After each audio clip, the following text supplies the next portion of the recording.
नमस्कार दोस्तों, मैं कार्तिक धामा आपका इस क्लास में स्वागत करता हूं। जैसा कि आपको जानकारी होगी कि मैं यहाँ आपको आपके एग्जाम में एक सब्जेक्ट आता है जिसको आप जीएस के नाम से जानते हो, और उस जीएस में भी हमारा एक पोर्शन होता है जिसको आप स्टैटिक जीके के नाम से जानते हो।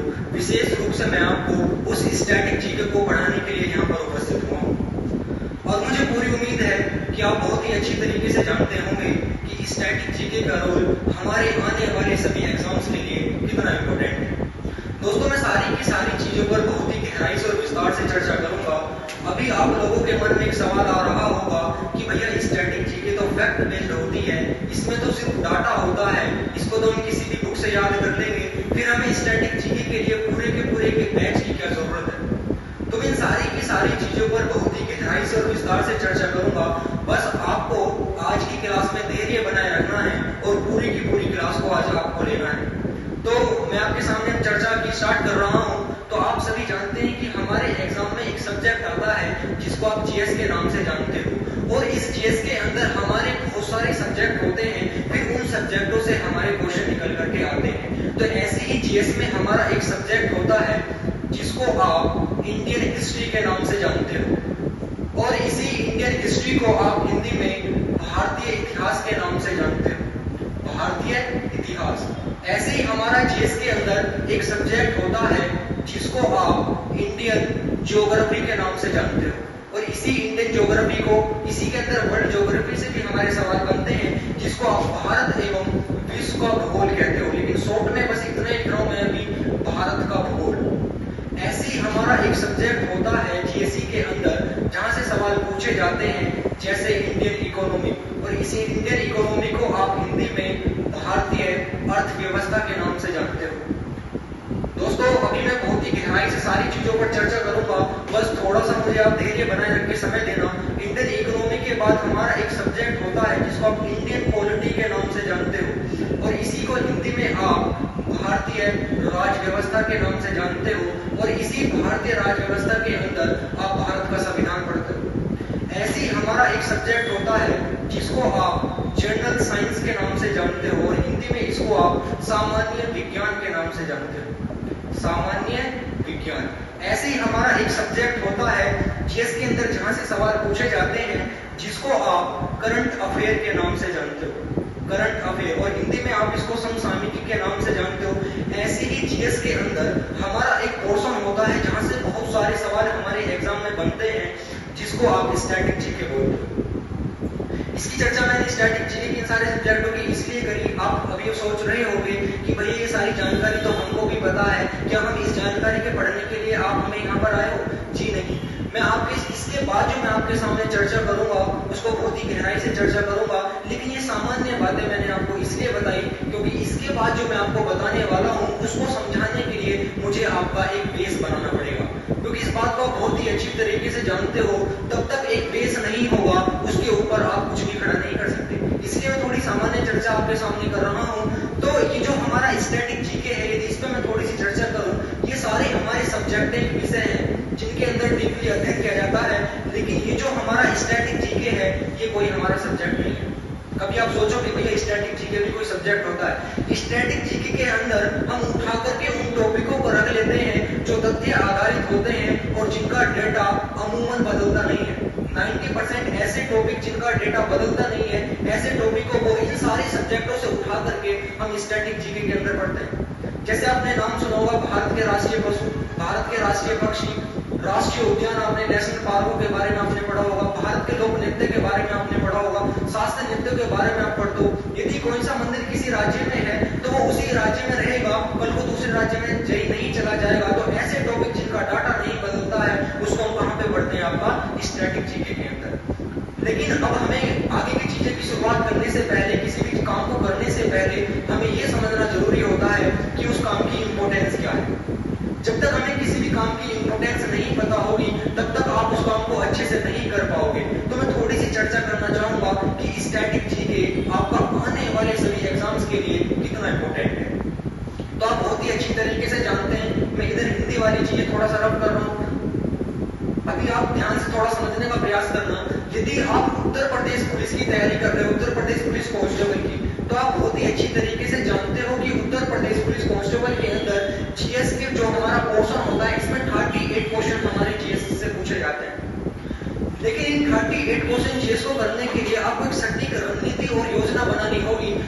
आप किसी पेपर को क्लियर कर पाओगे।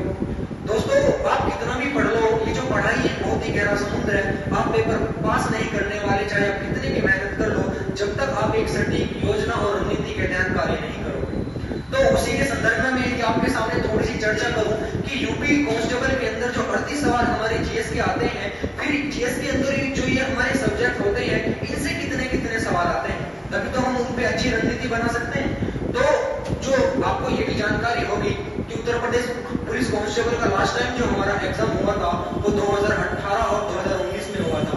तो 2018 और 2019 में जो हमारा लास्ट टाइम पेपर हुआ था, उसी के आधार पर मैं पूरा एनालाइज करके आपको बता रहा हूं कि on an average Indian history से आपका 3 से 4 सवाल पूछे जाते हैं, इंडियन ज्योग्राफी से भी आपका 3 से 4 सवाल पूछे जाते हैं, इंडियन इकोनॉमी से ऑन एन एवरेज 2 सवाल पूछे जाते हैं, इंडियन पॉलिटी से ऑन एन एवरेज 4 से 5 सवाल पूछे जाते हैं, ऐसी जनरल साइंस से 3 से 4 सवाल ऑन एन एवरेज पूछे जाते हैं। और ये जो आपका करंट अफेयर है, इससे हमारा 5 से 6 सवाल पूछे जाते हैं यूपी पुलिस कांस्टेबल के अंदर। और ये जो हमारा स्टैटिक जीके है, इसके अंदर 12 से 14 सवाल हमारे पूछे जाते हैं। और यदि आप विशेष रूप से उत्तर प्रदेश पुलिस कांस्टेबल की तैयारी कर रहे हो, तो हमारा एक और पोर्शन होता है जिसको आप यूपी जीके के नाम से जानते हो। यहाँ से भी हमारा 6 से 8 सवाल हमारे इंपोर्टेंट बनते हैं जो उत्तर प्रदेश पुलिस कांस्टेबल के अंदर पूछे जाते हैं। तो आप बहुत ही अच्छी तरीके से ध्यान से देख रहे होंगे कि सबसे ज्यादा सवाल यदि किसी पोर्शन से आ रहे हैं तो वह क्या है, हमारा स्टैटिक जीके। तो इनमें सबसे इंपोर्टेंट यदि हमारे लिए कोई है तो वो क्या है, हमारे लिए स्टैटिक जीके। और दूसरी एक और बात यदि मैं आपको बता दूं, यदि आप ऐसी सोच रखते हो कि भैया इंडियन इकोनॉमी से ऑन एन एवरेज 2 सवाल पूछे हम जा रहे हैं, तो भैया मैं इंडियन इकोनॉमी को नहीं पढ़ूंगा, बाकी चीजों पर अच्छी कमांड कर लूंगा तो मैं पेपर क्लियर कर लूंगा। यदि आप ऐसी सोच रखते हो तो आप पेपर क्लियर करने से बहुत दूर हो, क्योंकि आपको ये भी जानकारी होगी कि यूपी पुलिस कांस्टेबल के अंदर या किसी भी एग्जाम के अंदर यदि टोटल 150 क्वेश्चन पूछे जा रहे हैं, तो इन 150 क्वेश्चन पर कई लाख बच्चा बैठा हुआ है। तो एक क्वेश्चन पर ऑन एन एवरेज 10,000 बच्चा बैठता है। यदि आप किसी एक क्वेश्चन को छोड़ने की बात करते हो तो समझ लेना आप 10,000 विद्यार्थियों से नीचे आ रहे हो। तो आपको सारी चीजें हमारे लिए इंपॉर्टेंट है, लेकिन सबसे ज्यादा इंपॉर्टेंट यदि कोई सा विषय है तो क्या है, हमारे लिए स्टैटिक जीके। तो इसीलिए मैं सबसे पहले आपके सामने स्टैटिक जीके पर चर्चा करना चाहूंगा। स्टैटिक जीके से अब देखना, मैं थोड़ी सी चर्चा स्टैटिक जीके में करूंगा कि क्या स्टैटिक जीके और किस प्रकार से हमारे सवाल पूछे गए हैं, और उस सवाल पर की चर्चा करूंगा जो शुरुआत में ही आपके मन में उठा था कि भैया स्टैटिक जीके को तो हम किसी भी बुक से याद कर लेंगे। तो देखना, यदि मैं स्टैटिक जीके की बात करूं तो स्टैटिक जीके के अंदर हमारे बहुत सारे टॉपिक होते हैं जहां से इंपोर्टेंट हमारे सवाल बनते हैं। जैसे आपने नाम सुना होगा भारतीय संगीत कला, भारतीय नृत्य कला, भारत के प्रमुख ऐतिहासिक एवं धार्मिक स्थल, उसके अलावा अन्य बहुत और भी टॉपिक है जहां से सवाल बनते हैं। लेकिन मैं आपके सामने जो चर्चा करूंगा, आपको टॉपिक भी पूरा आज पढ़ाऊंगा, लेकिन उससे पहले मैं आपके सामने सवाल से आपकी चर्चा करना चाहूंगा। एक क्वेश्चन से मैं स्टैटिक जीके के अंदर शुरुआत करना चाहूंगा। और ये जो क्वेश्चन है हमारा, मैं इसकी ऐसी चर्चा नहीं कर रहा, अपने पास से उठा करके नहीं लेके आया हूँ। आपकी संतुष्टि के लिए मैं बता दूं, ये जो सवाल है 26 तारीख 10वां महीना 2018 को यूपी पुलिस का हमारा एग्जाम हुआ था। और इस एग्जाम की भी सेकंड शिफ्ट में, बिल्कुल शिफ्ट सहित आपको बता रहा हूँ, सेकंड शिफ्ट में एक सवाल पूछा गया था। अभी इस सवाल को थोड़ा सा समझने का प्रयास करना और फिर देखना कि आपने चीजें किस लेवल पर पढ़ी हुई है और हमें किस लेवल पर पढ़ने की जरूरत है। सवाल हमारा ये पूछा गया था कि कौन, सवाल को थोड़ा सा ध्यान से समझना, कौन फैजाबाद के एक प्रमुख संगीतकार थे। सवाल ये कि कौन फैजाबाद के एक प्रमुख संगीतकार थे जिन्होंने शास्त्रीय संगीत में टप्पा शैली का विकास किया था। टप्पा शैली का विकास किया था। और 4 हमारे सामने ऑप्शन थे, ऑप्शनों को भी आप ध्यान से समझना। पहला ऑप्शन था मुस्त्री बाई, दूसरा ऑप्शन हमारे एग्जाम में था खुशी महाराज, और तीसरा ऑप्शन हमारे इसमें था किशोरी आमोनकर,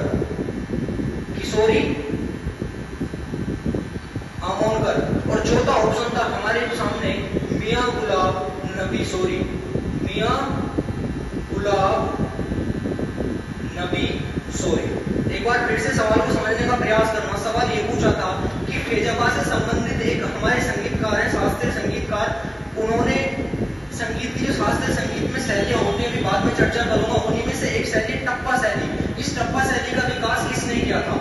मुस्तफाई ने, खुशी महाराज ने, किशोरी आमोणकर ने, या मियाँ गुलाब नबी सोरी ने? तो देखो, इस सवाल का आपको जवाब देने के लिए कितनी गहराई से और कितने एक सिस्टम में पढ़ने की जरूरत है। समय मिला तो मैं आपके सामने ये भी चर्चा करूंगा कि जो आपकी जीएस होती है, इसको पढ़ने का भी एक तरीका होता है। जीएस के अंदर जो अभी मैंने शुरुआत में आपके सामने सब्जेक्टों का नाम लिखा था, उनको भी एक क्रम में पढ़ने की जरूरत होती है यदि आप फ्रेशर हो, यदि आप शुरुआत में तैयारी कर रहे हो। क्योंकि थोड़ी सी यदि मैं आपके सामने चर्चा करूं, माना आप चाहते हो कि भैया मैं जीएस में सबसे पहले हिस्ट्री पढ़ना चाहता हूँ, और हिस्ट्री में भी माना आप सबसे पहले मॉडर्न हिस्ट्री की आप शुरुआत करना चाहते हो। कहां से? मॉडर्न हिस्ट्री से। तो आप मॉडर्न हिस्ट्री की शुरुआत कहां से करते हो? आप मॉडर्न हिस्ट्री की जब शुरुआत करते हो तो मॉडर्न हिस्ट्री में सबसे पहला ही आप टॉपिक पढ़ते हो यूरोपीय जातियों का आगमन। लेकिन आपको ये पता होना चाहिए कि यूरोपीय जब भारत में आए तो कैसे कुस्तुनतुनिया पर अधिकार हो गया था, क्यों उन्होंने नए समुद्री मार्गों की खोज करने की शुरुआत करी, कैसे स्पेन का पहला नाविक जो कोलंबस था, नई दुनिया की उसने खोज करी, फिर पुर्तगाल से दूसरा नाविक जिसको आप वास्को डी गामा के नाम से जानते हो, वो अफ्रीका महाद्वीप के दक्षिणतम बिंदु क्या वो पूर्वों से होते हुए भारत के कालीकट पहुंचा। लेकिन हिस्ट्री की ये चीज समझने के लिए आपको सबसे पहले क्या पता होना चाहिए? भैया ये कुस्तुनतुनिया कहां पड़ता है, भैया ये इधर स्पेन कहां पड़ता है, ये पुर्तगाल कहां पर पड़ता है, ये अफ्रीका का दक्षिणतम बिंदु कहां पड़ता है। लेकिन जब आपको यही नहीं पता भैया ये क्या गोड़ो कहां पर पड़ता है, ये अफ्रीका महाद्वीप कहां पर पड़ता है, इधर स्पेन कौन से महाद्वीप में पड़ता है, तो आप इस कहानी को अच्छे से समझ नहीं पाओगे, केवल और केवल रटोगे।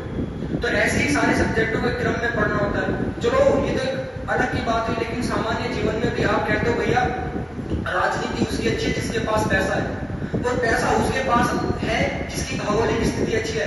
भैया जिसकी ज्योग्राफी अच्छी है उसकी इकोनॉमिक्स अच्छी है, और जिसकी इकोनॉमिक्स अच्छी है उसकी पॉलिटी भी अच्छी है। तो इसी क्रम में हमें सारी चीजें पढ़नी है, और स्टैटिक जीके में भी आपके बहुत सारे टॉपिक हैं, उनको भी हमें क्रम में पढ़ना होता है। आज सारी चीजों पर चर्चा करूंगा, लेकिन उससे पहले जो मैंने आपके सामने सवाल लिखा, इस सवाल का आंसर देने के लिए देखो आपको कितने सिस्टम में पढ़ने की जरूरत है। अभी इसका आंसर नहीं बता रहा, बाद में इसका आंसर बताऊंगा। देखो स्टैटिक जीके के अंदर ही हम एक सब्जेक्ट पढ़ते हैं जिसको आप इंडियन आर्ट एंड कल्चर के नाम से जानते हो, Indian art and culture. Static GK के अंदर हम एक सब्जेक्ट होता है, या अलग से भी एक सब्जेक्ट होता है इंडियन आर्ट एंड कल्चर। इसको हम हिस्ट्री में पढ़ लेते हैं, सॉरी स्टैटिक जीके में पढ़ लेते हैं, और हिंदी में इसको कहते हो आप भारतीय कला एवं संस्कृति, भारतीय कला एवं संस्कृति। अब आप देख लो, कोई भी सब्जेक्ट की शुरुआत करने से पहले, या मैंने यहाँ पे आपके सामने कुछ भी शब्द लिखा, सबसे पहले आपको ये समझना जरूरी है कि सामने जो आपके शब्द लिखे हैं इनका ही मतलब क्या है। क्योंकि जब आप आगे जाके स्टैटिक जीके में क्या पढ़ते हो, लोक नृत्य, फोक डांसेस जिसको आप इंग्लिश में नाम से जानते हो, उन फोक डांसेस को आपको समझने से पहले, फोक डांसेस क्या है? कला का एक प्रकार। लेकिन कला के उस प्रकार को समझने से पहले आपको क्या पता होना चाहिए भैया कला क्या होती है। ऐसे यदि आप संगीत कला पढ़ते हो, या मूर्ति कला पढ़ते हो, या चित्रकला पढ़ते हो, ये सारे क्या है? कला के एक प्रकार। लेकिन कला के उन प्रकारों को अच्छे से समझने से पहले आपको क्या पता होना चाहिए भैया ये कला होती क्या है, तब तो आप कला के प्रकारों को समझ पाओगे। तो शुरुआत में यदि मैं यहाँ से चर्चा करूँ कला से, चलो इससे पहले भी जो आपके सामने भारतीय शब्द दिखाई दे रहा है, इसकी भी चर्चा यदि मैं आपके सामने करूँ, तो आप क्या कहते हो भैया चलो मुझे ये बताओ, भारत एक राष्ट्र है, या राष्ट्र को आप देश भी बोल देते हो, या मैं भारत को एक राज्य भी कह सकता हूँ। और ये सवाल यूपीएससी के प्रीलिम्स में 2021 में भी पूछा गया था, भारत के राष्ट्र, देश और राज्य से संबंधित, कि राज्य किसको कहा जाता है, राष्ट्र किसको कहा जाता है। भारत को आप राष्ट्र कहोगे या राज्य कहोगे। चलो ये तो पॉलिटी के अंदर हम सारी चीजें पढ़ते हैं, लेकिन कला शब्द की यदि मैं उत्पत्ति की बात करूं कि कला शब्द की उत्पत्ति क्या होती है, कहां से हुई है, कला शब्द की ये निकल करके आया कहां से, इसकी उत्पत्ति कहां से हुई है? हमारी संस्कृत की कल धातु से, संस्कृत की कल धातु से आपके कला शब्द की उत्पत्ति हुई है। अब आपके मन में सवाल आ रहा होगा भैया ये धातु क्या होती है? तो क्रिया के मूल रूप को धातु कहते हैं। ये सारी चीजें हम हिंदी व्याकरण के अंदर डिटेल में पढ़ते हैं, लेकिन अभी यदि मैं यहाँ आपके सामने चर्चा करूं कि कला शब्द की उत्पत्ति किससे हुई है? संस्कृत की कल धातु से। और इस कल का अर्थ क्या होता है? इस कल का अर्थ होता है संख्यान। क्या अर्थ होता है? संख्यान। और इस संख्यान का भी अर्थ क्या होता है? इस संख्यान का अर्थ स्पष्ट वाणी में प्रकट करना, स्पष्ट वाणी में प्रकट करना। तो अब आप देखो कि जो कला शब्द है इसका मतलब क्या हुआ, स्पष्ट वाणी में प्रकट करना, यानी कि कुछ भी ऐसा जिसको आप स्पष्ट वाणी में प्रकट कर सको, बता सको या दर्शा सको, कला वह क्या कहलाता है, आपकी कला। और कला के भी प्रकार होते हैं, अभी ध्यान से समझना, कला के भी हमारे प्रकार होते हैं। देखो कला का मतलब क्या हुआ, कुछ भी ऐसा जिसको आप सामने वाले को बता सको या दर्शा सको, वह क्या कहलाती है, कला। अब इसको सामने वाले को बताने के लिए, स्पष्ट वाणी में प्रकट करने के लिए, दर्शाने के लिए आप 3 चीजों का प्रयोग करते हो, देखा कैसे, तो वे कहलाते हैं हमारी कला के प्रकार। कला का पहला प्रकार होता है हमारा निष्पादन कलाएं। क्या, निष्पादन कलाएं। कला का दूसरा प्रकार होता है हमारा दृश्य कलाएं। अभी पूरी डिटेल में चर्चा करूंगा कि निष्पादन कलाएं क्या होती हैं, दृश्य कलाएं क्या होती हैं। और कला का तीसरा प्रकार होता है हमारा साहित्यिक कलाएं। क्या, साहित्यिक कलाएं। अब आप देखो पहला प्रकार क्या है कला का, निष्पादन कलाएं। कला का वह प्रकार जिसमें कलाकार कुछ भी व्यक्त करने के लिए यदि अपने शरीर का प्रयोग करता है या अपने चेहरे के भावों का प्रयोग करता है, तो कला का कौन सा प्रकार कहलाता है, निष्पादन कला। जैसे कुछ भी प्रकट करने के लिए आपने देखा होगा, जो शास्त्रीय नृत्य, क्लासिकल डांसेस आप पढ़ते हो तो वो किस लिए किए जाते हैं, भगवान या देवी देवताओं के सम्मान में वो किए जाते हैं, तो वो भी क्या होता है, उनको प्रकट करते हैं। तो यदि कलाकार नाच गा करके किसी को कुछ प्रकट करना चाहे गा करके, तो कला का कौन सा प्रकार हुआ हमारा, संगीत कला। कौन सा प्रकार हुआ, संगीत कला। माना कलाकार नाच करके किसी को कुछ प्रकट करना चाहता है, किसी को कुछ प्रदर्शित करता है, तो कला का कौन सा प्रकार हुआ हमारा, नृत्य कला। और आपने ये भी देखा होगा, जो अभिनय होती है, जो एक्टिंग होती है, आपने फिल्मों में देखा होगा, एक्टर लोग एक्टिंग करते हैं, तो वो भी कला का एक प्रकार होता है, जिसको आप किसके नाम से जानते हो, रंगमंच। रंगमंच ये भी आपका कला का एक प्रकार होता है। ऐसे ही मैं दृश्य कला के प्रकार की बात करूं, तो कला का वह रूप जिसमें कलाकार कुछ बना करके आपको कुछ दिखाना चाहे या प्रदर्शित करना चाहे या व्यक्त करना चाहे, तो कला का कौन सा प्रकार हुआ हमारा, दृश्य कला। जैसे देखो अगर कलाकार चित्र बना के किसी को कुछ दिखाना चाहता है, तो कला का कौन सा प्रकार हुआ हमारा, चित्रकला। ऐसे ही कलाकार यदि मूर्ति बना के उसके माध्यम से किसी को कुछ दर्शाना चाहता है, तो कला का कौन सा प्रकार हुआ हमारा, मूर्तिकला। ऐसे ही कला का एक प्रकार होता है वास्तुकला। ऐसे ही फोटो खींच के आप किसी को कुछ दिखाना चाहते हो, तो कला का कौन सा प्रकार हुआ, फोटोग्राफी। फोटोग्राफी भी आपका कला का एक प्रकार है। ऐसी वीडियो बना के यदि आप किसी को कुछ दिखाना चाहते हो, तो कला का कौन सा प्रकार हुआ, वीडियोग्राफी। इसके बाद यदि मैं साहित्यिक कला की बात करूं, तो साहित्यिक कला भी होती है जिसमें कलाकार भाषा के माध्यम से, सिंपल शब्दों में मैं कहूं, लिख करके किसी को कुछ बताना चाहे, तो कला का कौन सा प्रकार है हमारा, साहित्यिक कला। यानी कि जिनमें कलाकार भाषा और लिपि का प्रयोग करके कुछ साहित्यिक रचनाएं करें, तो कला का कौन सा प्रकार हुआ हमारा, साहित्यिक कला।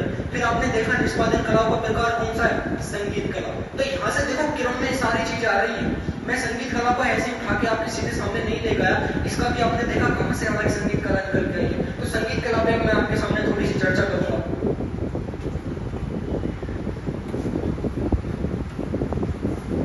जो हमारी ये संगीत कला है, ये तो हमारा पूरा डिटेल में टॉपिक बनता है कि संगीत कला की शुरुआत कैसे भारत में ऋषि नारद मुनि द्वारा की गई, कैसे नाट्य शास्त्र में ये सारी चीजें मिलती हैं हमें, कैसे इतिहास में हमें साक्ष्य मिलते हैं, क्या इसका पूरा इतिहास रहा है, वो तो पूरा डिटेल में टॉपिक है। लेकिन जो सामने मैंने आपके सवाल लिखा था, उस पर यदि मैं आपके सामने चर्चा करूं, तो जो हमारी संगीत कला है, इसको हम भारत में 2 हिस्सों में बांट के पढ़ते हैं। कितने हिस्सों में, 2 में। एक होता है हमारा शास्त्रीय संगीत, एक क्या होता है हमारा, शास्त्रीय संगीत, और एक होता है हमारा लोक संगीत। लोक संगीत, जो संगीत कला है, इसको हम भारत में 2 हिस्सों में बांट के पढ़ते हैं। एक होती है हमारी शास्त्रीय संगीत और एक होता है हमारा लोक संगीत, जिसको आप इंग्लिश में क्लासिकल म्यूजिक और फोक म्यूजिक के नाम से जानते हो। अब इसमें भी आपको देखना होगा कि भैया शास्त्रीय संगीत क्या होता है, लोक संगीत क्या होता है। जो हमारे शास्त्रीय संगीत होते हैं, ये बड़े कलाकारों द्वारा किए जाते हैं, और इनको करने के लिए बहुत ही ज्यादा उत्कृष्ट कलाकारों द्वारा किए जाते हैं, और बहुत ही ज्यादा तकनीक की आवश्यकता होती है, और ये हमारे भगवान देवी देवताओं के सम्मान में किए जाते हैं। इसी तरीके से यदि मैं लोक संगीत की बात करूं, तो ये किसी विशेष क्षेत्र या राज्य की संस्कृति को प्रदर्शित करते हैं, और इनको करने के लिए अधिक तकनीक की आवश्यकता नहीं होती, इनको आमजन भी मिलकर के कर सकता है। तो शास्त्रीय संगीत की यदि मैं बात करूं, फिर जो शास्त्रीय संगीत, जो हम संगीत कला को पढ़ते हैं, इसमें शास्त्रीय संगीत को पढ़ते हैं, तो शास्त्रीय संगीत को भी हम भारत में 2 हिस्सों में बांटकर पढ़ते हैं। यानी शास्त्रीय संगीत का विकास भारत में 2 हिस्सों में हुआ, एक उत्तरी भारत में और एक दक्षिणी भारत में। तो शास्त्रीय संगीत जिसका विकास उत्तरी भारत में हुआ, हुआ उस संगीत की शैली को हम कहते हैं हिंदुस्तानी संगीत। क्या? हिंदुस्तानी संगीत। तो ये एक प्रकार से क्या है? हिंदुस्तान संगीत शैली। आपसे पूछ ले हिंदुस्तानी संगीत शैली का विकास भारत के कौन से हिस्से में हुआ? तो उत्तरी भारत में। कहां पर? उत्तरी भारत में। ऐसे ही शास्त्रीय संगीत का एक विकास कहां पर हुआ? उत्तरी भारत में। किसके नाम से जानते हो? हिंदुस्तानी संगीत शैली। जो दक्षिणी में जिस ऐसी संगीत शैली जिसका विकास कहां हुआ? दक्षिण भारत में। किसके नाम से जानते हो आप? कर्नाटक संगीत शैली। किसके नाम से? कर्नाटक संगीत शैली। अब इस चीज को रटने मत लग जाना कि भैया हिंदुस्तानी संगीत शैली का विकास उत्तरी भारत, कर्नाटक संगीत शैली का विकास दक्षिणी भारत। अरे थोड़ा सा कॉमन सेंस भी पेपर में लगाया करो। कर्नाटक संगीत शैली, कर्नाटक एक आपका राज्य है, कहां पर पड़ता है? भारत के दक्षिण में। तो इसका विकास कहां हुआ? दक्षिण भारत में। अरे इधर हिंदुस्तान आपके सामने लिखा हुआ है। हिंदुस्तान नाम भारत का किसके आधार पर रखा गया? तो आप जानते होंगे सिंधु नदी के नाम पर भारत का नाम हिंदुस्तान पड़ा। सिंधु नदी भारत के कहां पर बहती थी? उत्तर भारत में। तो इसका विकास कहां हुआ? उत्तरी भारत। ऐसे ही एक चीज जो मैं आपको पढ़ाऊंगा, जितने भी शास्त्रीय संगीत, जितने भी लोक संगीत पढ़ाऊंगा, एक भी आपको रटवाऊंगा नहीं। सारी की सारी चीजें क्लास से क्लास में याद करा दूंगा और ऐसा याद करा दूंगा जीवन में नहीं भूलेंगे। एक एग्जाम्पल आपको दे रहा हूं, उसके बाद तो मैं आगे चर्चा करूंगा। लोक संगीत आपसे पूछ लेता भैया ये वाला लोक संगीत जो है कौन से राज्य से संबंधित है? बहुत सारे लोक संगीत हैं, इतने सारे लोक नृत्य हैं, कहां तक आप याद करोगे? उसकी भी हमें आपकी समस्या का समाधान करने वाला हूं। जैसे एक एग्जांपल आपके सामने लेता हूं। एक हमारा लोक संगीत है जिसको आप भांड पाथेर के नाम से जानते हो। आपसे पूछ लेगा भांड पाथेर लोक संगीत कौन से राज्य से संबंधित है? तो मैं आपको बता दूं ये हमारा जम्मू कश्मीर से संबंधित है।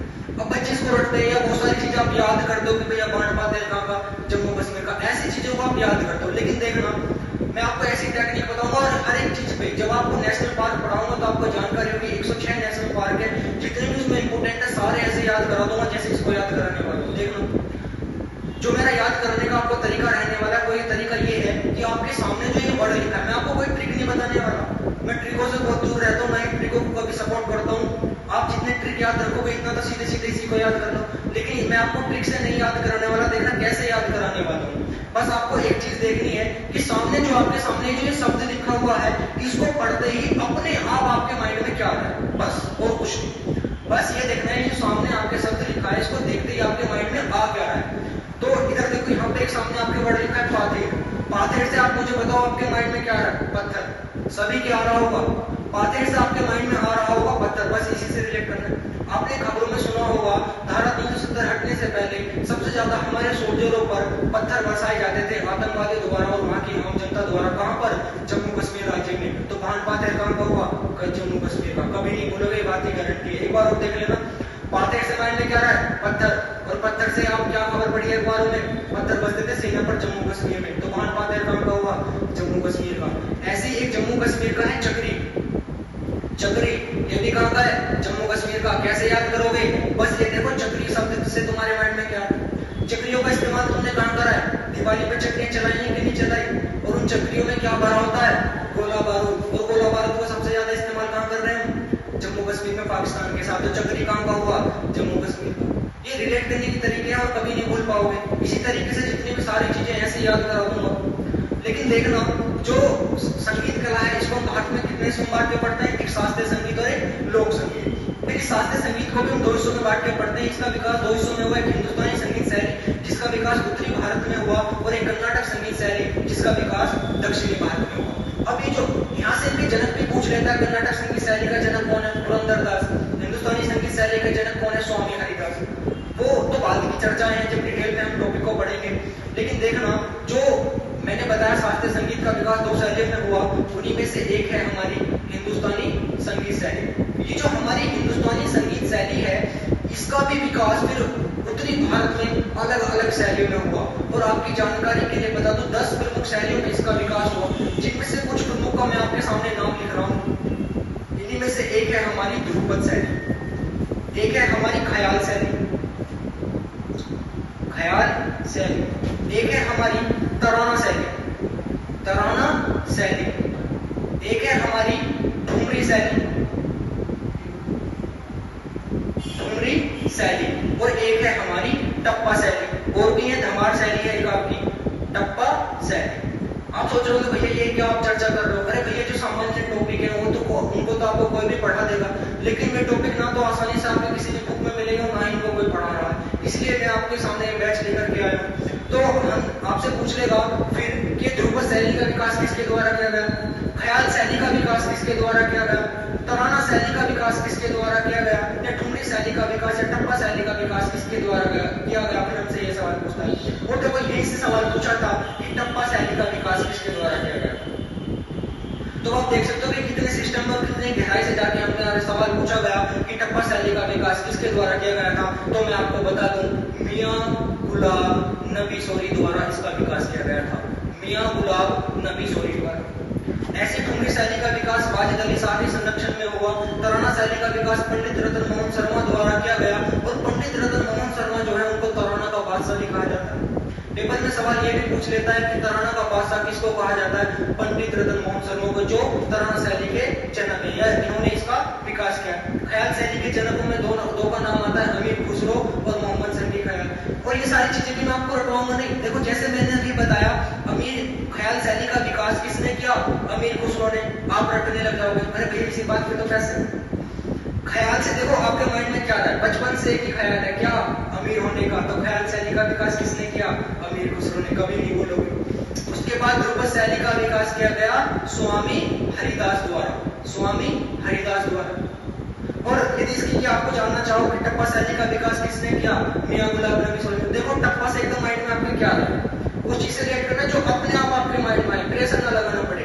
टप्पा से आपके माइंड में आ रहा होगा अभी टप्पा आमों का मौसम चला था, आया कि नहीं आया टप्पा आम। और टप्पा के अलावा आम की एक और वैरायटी होती है क्या, गुलाब जामुन। और गुलाब देखते आप खोलोगे सर एक सेकंड के अंदर। ऐसी सारी चीजें बताऊंगा तो देखो कहां से हमारा सवाल पूछा गया। और इतना ही नहीं, ये जो हमारी शैलियां हैं फिर इनका विकास अलग अलग घरानों में हुआ है। ख्याल शैली का विकास 7 अलग अलग घरानों में हुआ। ख्याल शैली का ध्रुपद शैली का विकास 4 अलग अलग घरानों में हुआ। अगर इसके मैं घरानों की बात करूं तो डागरी घराना है, पहला है हमारा डागरी घराना, दूसरा है हमारा दरभंगा घराना, तीसरा है हमारा बेतिया घराना, चौथा है हमारा तलवंडी घराना। इनसे संबंधित फिर कलाकारों पूछ लेगा कि कौन सा कलाकार बेतिया घराना से संबंधित है, तो मिश्र परिवार बेतिया घराने से संबंधित है। और मिश्र परिवार में एक नाम आता है इंद्र किशोर मिश्रा। ऐसी दरभंगा घराना से पूछ लेगा दरभंगा घराने से संबंधित निम्नलिखित में से कौन कलाकार है, तो मणि परिवार दरभंगा घराना को चला रहा है। ऐसे पूछ लेगा डागरी घराना कौन संबंधित है, तो जयपुर के गुंदेचा भाई है वो किससे संबंधित है, डागर घराने से। और जो मुसलमान गायक होते हैं उनको डागर कहा जाता है। तो फिर डिटेल में भी सवाल पूछा जाता है। ऐसी जो हमारी ख्याल शैली है इसका विकास 7 अलग अलग घरानों में हुआ। जैसे आपका ग्वालियर घराना है, जैसे आपका आगरा घराना है, जयपुर अतरौली घराना है, इंदौर घराना है, दिल्ली घराना है, पटियाला घराना है, किराना घराना है। फिर हमसे पूछ लेगा उन घरानाओं के संस्थापक कौन है। और ये सारी चीजें ऐसी चर्चा नहीं कर रहा, शिफ्ट वाइज और डेट वाइज बता सकता हूँ कि कौन सा सवाल किस एग्जाम में पूछा गया। इन घरानाओं से भी आपका सवाल पूछा गया। उत्तर प्रदेश पुलिस में पूछा गया कि लखनऊ घराने का विकास निम्नलिखित में से किस कलाकार द्वारा किया गया, अली बख्श द्वारा किया गया था, सॉरी बख्शू खान द्वारा किया गया था लखनऊ घराने का विकास। अली बख्श द्वारा अपने पटियाला घराने का विकास किया गया था। फिर उन घरानाओं से भी बहुत सारे संबंधित लोग होते हैं। पूछ लेगा आगरा घराने से संबंधित निम्नलिखित में से कौन कलाकार है, तो आगरा घराने से संबंधित प्रमुखता से नाम आता है गुलाम अब्बास खान, फैयाज खान, इनायत हुसैन खान, विलायत हुसैन खान। ऐसी सारी चीजें हैं डिटेल में, तो मैं इतने डिटेल में पढ़ने की आवश्यकता है यदि आपको आने वाले पेपर को क्लियर करना है। और ये भी आप देखो कि ये जो सवाल है 5 साल पहले पूछा गया था और 5 साल में कितना कंपटीशन बढ़ चुका है, किस तरीके से सवाल आने वाले हैं, ये भी आपको जानकारी अच्छे से होगी। इसके अलावा चलिए तो थोड़ी सी मैंने चर्चा करी। इसके अलावा एक सवाल और हमारा पूछा गया और देखना वो सवाल हमारा कहाँ से पूछा गया और हमें किस तरीके से तैयारी करने की आवश्यकता है। ये तो सेकंड शिफ्ट में पूछा गया था। फर्स्ट शिफ्ट में इसी दिन एक सवाल पूछा गया था कि निम्नलिखित में से, सवाल को ध्यान से समझने का प्रयास करो, देखना कि हमें क्या पढ़ने की जरूरत है। निम्न और यूपी पुलिस में पूछा गया ये सवाल, निम्नलिखित में से किस संगीत कलाकार को, निम्नलिखित में से किस संगीत कलाकार को उसके शिष्यों द्वारा, समझना ये है कि सवाल की मानसिकता पेपर वाले की बहुत ही क्या है और हमें उसका जवाब कहां से और किस प्रकार से तैयारी करके देना है। निम्नलिखित में से किस संगीत कलाकार को उसके शिष्यों द्वारा प्यार से अप्पा जी कहा जाता था। अप्पाजी कहा जाता था। चलो मैं जानकारी के लिए ऐसे ही बता दूं, इसका आंसर है आपका गिरिजा देवी। गिरिजा देवी। अब देखना ये सवाल कहां से और किस प्रकार से पूछा है। अभी आप लोग सोच रहे हो कि भैया इतने सारे हमारे कलाकार हैं, क्या उनको इतने डिटेल में पढ़ने की जरूरत है कि बचपन में उसको क्या कहा जाता था या उसके शिष्य उसको क्या कहते थे, क्या हम इतने डिटेल में पढ़ेंगे? भैया इतने सारे लोग देखते हैं तो इतने सारे कलाकारों को आप डिटेल में नहीं पढ़ सकते। लेकिन देखना है सवाल आपका कहां से पूछा गया। ये आपका एग्जाम कब हुआ था? 26 तारीख 10वां महीना 2018 को। इससे ठीक एक साल पहले की घटना है। 26 अक्टूबर 2017 की एक घटना है। उससे पहले कहानी हुई थी 4-5 दिन पहले, जो 29 अक्टूबर को किशन महाराज जी के आपके कलाकार हैं, उनकी पुण्यतिथि पर एक समारोह होना था महाराष्ट्र के पुणे। उस महाराष्ट्र के पुणे में उनकी याद के लिए एक समारोह होना था पुणे में। तो गिरिजा देवी के पास कुछ कलाकार गए, ये भी बहुत अच्छी गायिका है और ठुमरी शैली से संबंधित है। जो आपके सामने शैली लिखी थी उन्हीं में ठुमरी शैली से संबंधित है गिरिजा देवी को। इनको ठुमरी की रानी भी कहा जाता है। तो इनके पास गए बहुत सारे कलाकार कि हम चाहते हैं कि जो है आप बहुत अच्छे कलाकार हो, आप उस समारोह में आगे पार्टिसिपेट करो, वहां पर आप अपना प्रदर्शन करो, हम ये चाहते हैं। तो उस समय पर गिरिजा देवी की थोड़ी सी तबीयत खराब चल रही थी। इन्होंने कहा कि मेरी थोड़ी तबीयत खराब चल रही है और भगवान पता नहीं क्या करेगा, लेकिन मैं इस प्रोग्राम में पार्टिसिपेट करने का पूरा प्रयास करूंगी। लेकिन शायद भगवान को कुछ और ही मंजूर था और 26 अक्टूबर प्रोग्राम से ठीक 3 दिन पहले 26 अक्टूबर 2017 को इनकी मृत्यु हो गई और इस दुनिया में नहीं रही। और उसके बाद देखो सवाल कहां से आया। उसके बाद इनकी मृत्यु के बाद इतनी प्रमुख कलाकार, इतनी बड़ी कलाकार थी, इनकी मृत्यु की खबर पूरी न्यूज़पेपर में, सभी न्यूज चैनल्स में, सभी हेडलाइन में केवल एक ही हेडलाइन छपी थी। देखो अभी आप करंट में देख रहे होंगे, जैसे सचिन और वो वाला केस आपका करंट में बहुत ज्यादा चर्चा में है। तो ऐसे ही गिरिजा देवी की मृत्यु की घटना पूरे अखबार में केवल एक हेडलाइन के साथ छपी थी और हेडलाइन जो थी वो ये थी कि गिरिजा देवी के निधन से काशी में दौड़ी, सॉरी जो हेडलाइन थी वो ये थी, अप्पा जी के निधन से काशी में दौड़ी शोक की लहर। क्या थी हेडलाइन? अप्पा जी के निधन से काशी में दौड़ी शोक की लहर। तो ये सवाल जो हमारा पूछा गया, ऐसे कलाकारों से सवाल पूछ रहा है जो पिछले एक साल में हमारे चर्चा में रहे।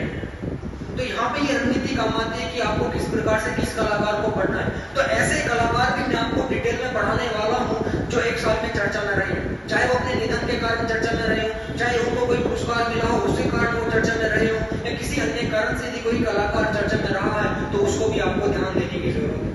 और ये सारी चीजें आपको बुक में आसानी से नहीं मिलेंगी, क्योंकि जो आपकी किताबें हैं उन्हें देख करके थोड़ा दुख भी होता है। उन्हीं पुरानी पद्धतियों पर आपकी बुकें छापी जा रही है। बाहर का बस कवर बदल दिया और उसी पुरानी पद्धति पर आपकी किताब छाप दी और पेपर दिन प्रतिदिन तरीका बदलता जा रहा है। इसके अलावा एक सवाल और यूपी पुलिस में पूछा गया, देखना आप पढ़ते क्या हो, सवाल क्या पूछा जा रहा है। इसी यूपी पुलिस में 2019 में सवाल पूछा गया, ध्यान से समझना, निम्नलिखित में से, और आप देखना पढ़ते क्या हो, सवाल क्या पूछा गया। फिर आप कहते हो भैया हम तो बहुत ज्यादा मेहनत कर रहे हैं और हमारा सिलेक्शन नहीं हो रहा। सिलेक्शन कैसे होगा जब तक आप सही रणनीति से आप तैयारी नहीं करोगे। निम्नलिखित में से कौन सा, निम्नलिखित में से कौन सा संगीत वाद्य यंत्र, निम्नलिखित में से कौन सा संगीत वाद्य यंत्र पंजाब के लिए अद्वितीय है। देखो सवाल क्या पूछा गया, पंजाब के लिए अद्वितीय है, जो लकड़ी की संरचना से बना है, और यूपी पुलिस में पूछा गया है। अगर यकीन ना आ रहा हो ना आपकी संतुष्टि के लिए तो डाउनलोड करके देख लेना, किसी भी वेबसाइट पे मिल जाएंगे। 2018-2019 के पेपर और डेट सहित बता रहा हूं। 2019 में छठे महीने में ये कोई सा एग्जाम होता, किसी डेट को उसमें देख लेना। निम्नलिखित में से कौन सा संगीत वाद्य यंत्र पंजाब के लिए अद्वितीय है, जो लकड़ी की संरचना से बना है। और ऑप्शन देखना क्या थे, ऑप्शन में भी फंसाया था उसने, मस्का, चिक्का, चिमटा और खड़ताल। आपको कभी ना तो हमने संगीत वाद्य यंत्र में मस्का पढ़ा, ना चिक्का पढ़ा है। चलो चिमटा के बारे में तो सुना होगा, लेकिन खड़ताल में हमने नहीं पढ़ा। आप क्या पढ़ते हो? आप पढ़ते हो सितार, आप पढ़ते हो गिटार, आप पढ़ते हो तबला। तबला को बजाने वाले प्रमुख कलाकार कौन है? शहनाई को बजाने वाले प्रमुख कलाकार कौन है?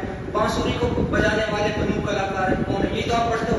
लेकिन ये ऐसे संगीत वाद्य यंत्र हैं जो राष्ट्रीय स्तर पर जाने जाते हैं, जो बड़े कलाकारों द्वारा प्रयोग किए जाते हैं। यहाँ से तो सवाल पूछा ही पूछा जाता है, लेकिन उसने ऐसे संगीत वाद्य यंत्रों से सवाल पूछा, ऐसे जो किसी एक विशेष लोक राज्य या क्षेत्र के में भी जाने जाते हैं, जो किसी विशेष राज्य या क्षेत्र से संबंधित है।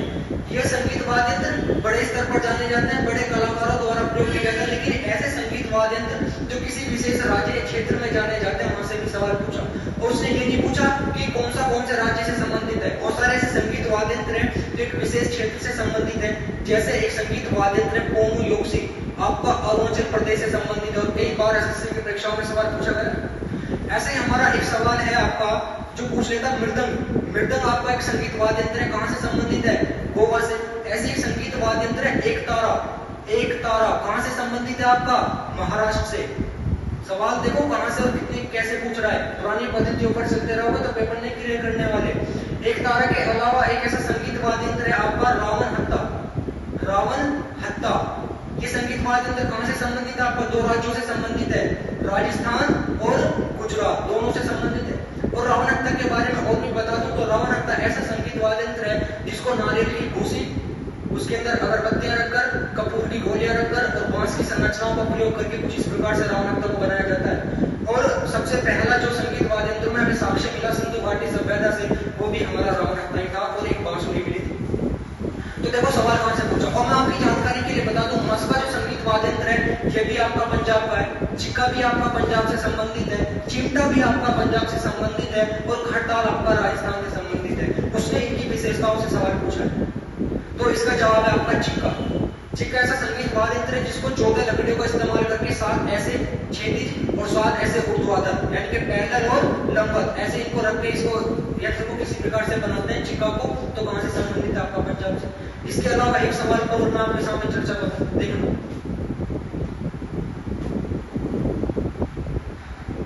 वो तो मैंने आपको बताया एक सवाल पूछा था कि लखनऊ घराने का विकास किसके द्वारा किया गया। चलो ये तो आर्ट एंड कल्चर की बात थी। इसके अलावा मैं थोड़ी सी आपके सामने बात करूं, एक सवाल ये पूछा था कि निम्नलिखित में से,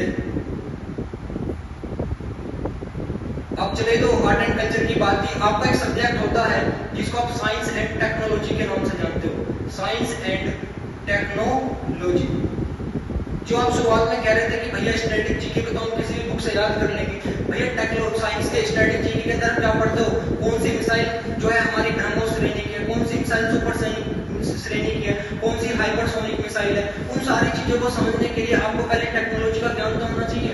अभी आप करंट में क्या पढ़ रहे हो? भैया भारत ने चंद्रयान मिशन भेजा, लेकिन चंद्रयान मिशन की सारी चीजें समझने के लिए कैसे उसमें पेलोड लगाए गए हैं, कौन से रॉकेट से उसको भेजा गया है, कैसे वो चंद्रमा की कक्षाओं में घूमेगा, उसके लिए आपको किसका ज्ञान होना चाहिए? सबसे पहले तो आपको रॉकेटों का ज्ञान होना चाहिए कि किस रॉकेट से हमने भेजा और भारत ने कौन कौन से रॉकेटों का किस क्रम में विकास किया।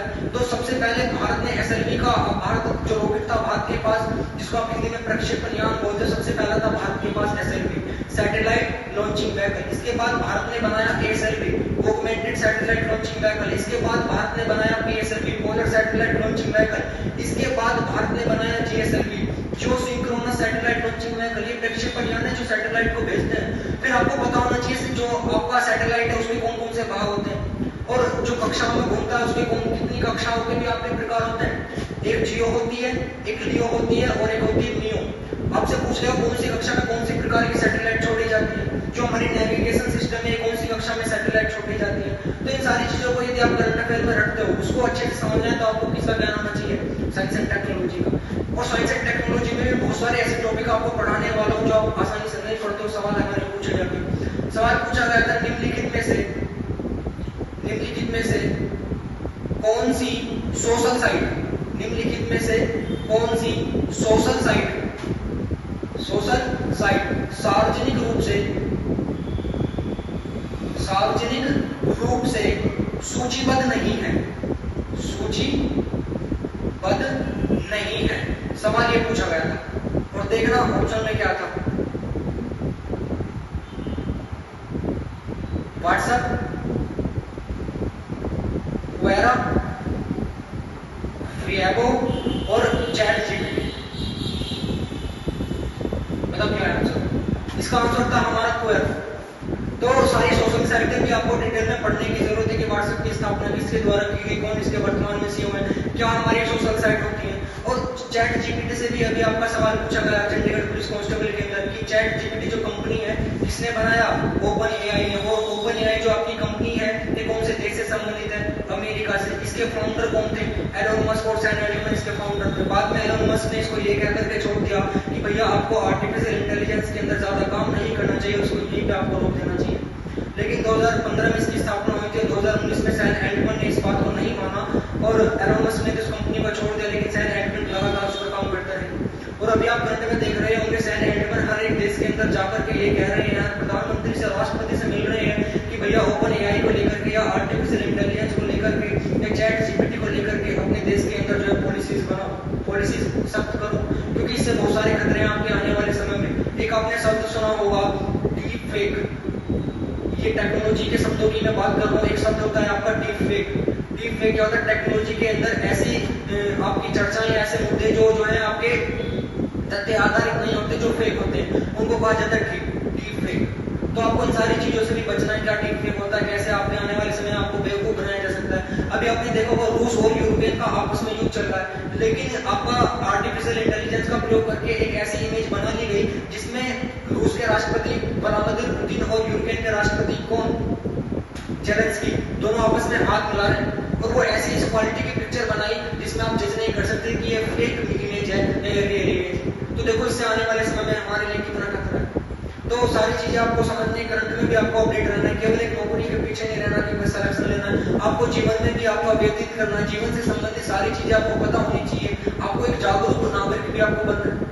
तो इसी तरीके से मैं सारी चीजों पर चर्चा करूंगा, चाहे आपके राष्ट्रीय उद्यान और नेशनल पार्क, आपने नाम सुना होगा नेशनल पार्क, आपने नाम सुना होगा रामसर साइट, आपने नाम सुना होगा जैवमंडल आरक्षित क्षेत्र, आपने नाम सुना होगा यूनेस्को अमूर्त विरासत स्थल। इनमें अंतर क्या होता है और उनकी कौन कौन सी स्तर होती है?